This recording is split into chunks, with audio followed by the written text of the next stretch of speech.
وحسام لعبد الصدر وحازم امام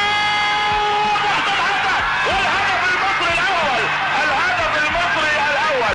الحلقة اللي فاتت اتكلمنا عن بطولات مصر الأفريقية اللي هم 57 و59 و86. النهاردة بقى مع الجزء الثاني وبطولة 98 في بوركينا فاسو.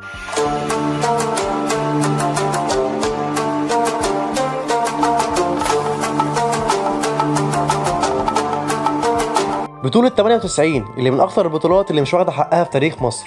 بطولة 98 كانت مقامة في بوركينا فاسو، ومدرب منتخبنا ساعتها كان الكابتن محمود الجوهري، وكان معاه جيل جديد تماما عن الجيل اللي قبله، زي نادر السيد وهاني رمزي واحمد حسن وحازم امام والمخضرم حسام حسن اللي انا بعتبره هو اعظم مهاجم في تاريخ مصر. منتخب مصر ساعتها ما كانش مرشح للبطوله، يعني اللعيبه وهي مسافره احنا نفسنا كمصريين عارفين ان هم ما كانش هيعملوا اي حاجه في البطوله وهيرجعوا زي ما راحوا، بس ما حصلش كده. ما بتحسبش كده يا صاحبي. وقعنا في البطوله دي مع مجموعه فيها المغرب وزامبيا وموزمبيق. بدأنا البطولة قدام موزمبيق وكسبنا 2-0 وسجل الهدفين كابتن حسام حسن. الماتش الثاني كان قدام زامبيا واكتسحناها 4-0، سجل حسام حسن هاتريك وهدف لياسر رضوان. والماتش الأخير كان قدام المغرب وخسرناه ساعتها قدامهم 1-0 وكانوا عقدتنا لسنين. واللي سجل هدف ساعتها كان مصطفى حجي بهدف بصراحة عالمي من باكورد.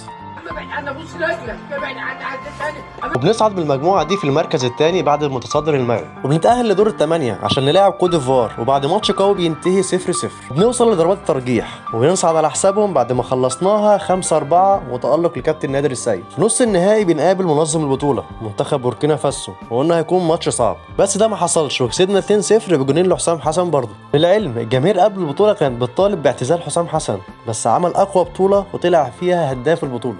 ونوصل للنهائي عشان نقابل منتخب جنوب افريقيا بطل النسخه اللي فاتت سنه 96، بس احنا عملنا ماتش قوي وكان ماتش النهائي من اسهل الماتشات لينا في البطوله كلها، وكسبنا 2-0 في اول ربع ساعه، والمره دي اللي سجل الاهداف كابتن احمد حسن وكابتن طارق مصطفى، وبنحقق كاس افريقيا للمره الرابعه.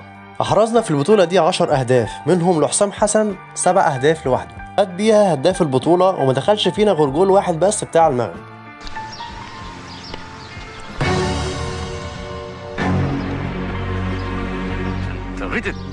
وكونك انك وصلت لغايه هنا يبقى الحلقه عجبتك، ما تنساش اللايك والكومنت والشير، واستنونا الحلقه الجايه ان شاء الله. كان معكم اسلام اوتاكا وبرنامج باكورد.